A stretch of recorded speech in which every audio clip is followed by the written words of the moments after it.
Makikita natin ang buto na nakatayo sa ibabaw ng katawan ng goblin at nagtataka si Woo-jun kung dahil ito ay mas mahina kaysa sa kanya at hindi niya ito inaasahan at sinabi na ito ay masyadong mahina upang gamitin bilang pangunahing pang-atake. Makikita ang mga labi ng ilang mga manlalaro na nakabitin sa isang puno at pinunahan ni Kim Woo-jin kung paano ang mga halimaw ay naririto upang pahirapan ang mga tao kaya't kailangan niyang maging malupit sa kanila. Dumating ang gabi at makikita ang grupo na kasama niya na nag-uusap sa paligid ng apoy at nag-aalala kung ano ang kanilang gagawin. Bigla ay nagsisimula ng magwala si Joseph na hindi niya gusto na mamatay ng ganito at lahat ay nagulat sa kanya. Sinubukan niyang palakasin ang kanilang loob sa pamamagitan ng pagsasabing bagamat nagkaroon sila ng mga paghihirap, kaya nila ito pero itinuro sa kanya na hindi siya ang kanilang tinitingnan at ito ay kanyang likuran at nakita nila ang notification na level up at nagulat si Joseph. Sa pagtataka napatanong ito kung paano sila nag-level up nang hindi nakikipaglaban at napagtanto nila na ang tanging paraan na makapag-level up sila habang walang ginagawa ay kapag ang isa sa kanilang kasamahan ay nasa laban at malamang ay buhay pa si Kim Woo-jin. Sa isang banda makikita natin si Kim Woo-jin sa isang kuweba ng goblin at ito ay may mga kahoy na nakasara at ipinaliwanag niya kung paano pinaka-epektibong patayin ang mga goblin ito ay sa pamamagitan nito at itinapon niya ang isang sulo sa mga kahoy.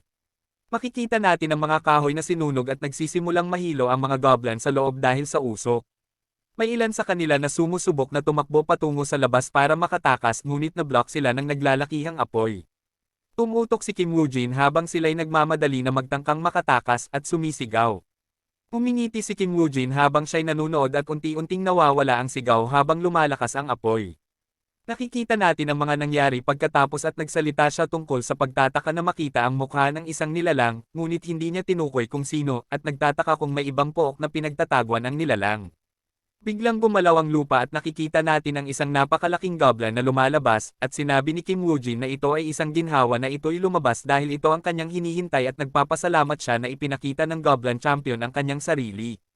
Ipinaliwanag ni Kim Woo-jin kung paano bago ang Messiah Guild ay makialam, marami ng mga baguhang player sa larangan ang pinatay ng champion, at ang pagharap sa champion sa isang dungeon na gaya nito ay tiyak na kamatayan, ngunit wala siyang plano na hayaan magkaroon pa ng mga panibagong biktima.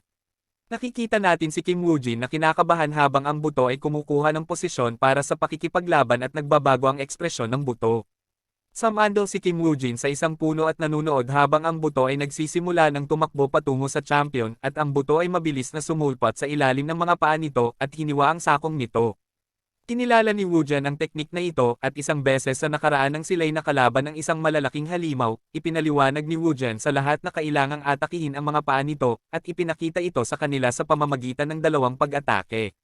Sinabi niya na siya'y tiyak na parehong galaw ito at habang ang champion ay bumagsak sa kanyang tuhod at ang buto ay mabilis na sumusulpot sa likod nito, agad kinilala ni Woo-jin ang estilo ng pakikipaglaban bilang kanyang sarili. Alam niya na ang lakas ng buto ay naaapektuhan ng kanyang magic skill, ngunit hindi niya alam na ito'y kaya rin gayahin ang kanyang estilo sa pakikipaglaban na kahit sa mesha ay wala ni isa ang kayang makipaglaban sa kanya ng harapan sa one-on-one. Nagsimula siyang maunawaan ang mga nangyari na isip niyang baguhin ang kanyang mga plano. Matapos ito, siya'y inintriga ng isang status window na nagbibigay sa kanya ng alert na mayroon siyang nakuhang legendary skill page.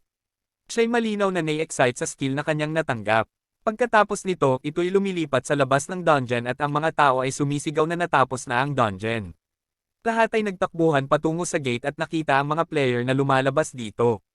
Isang manager ang nagulat na isang araw lang ang nagtagal at natuwa na sila ay nagbalik, ngunit napansin na 4 na tao lang ang kasama nila at nagtanong kung nasaan si Kim Woo-jin.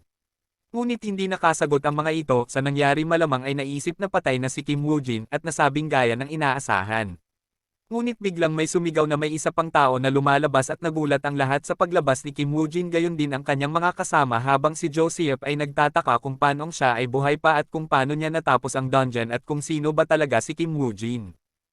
At dito nagtatapos ang ating kwento. Please like and subscribe. Mag-abang lamang para sa mga susunod pang kabanata. Maaari din kayong mag-iwan ng mensahe at suggestion. Muli ay maraming salamat.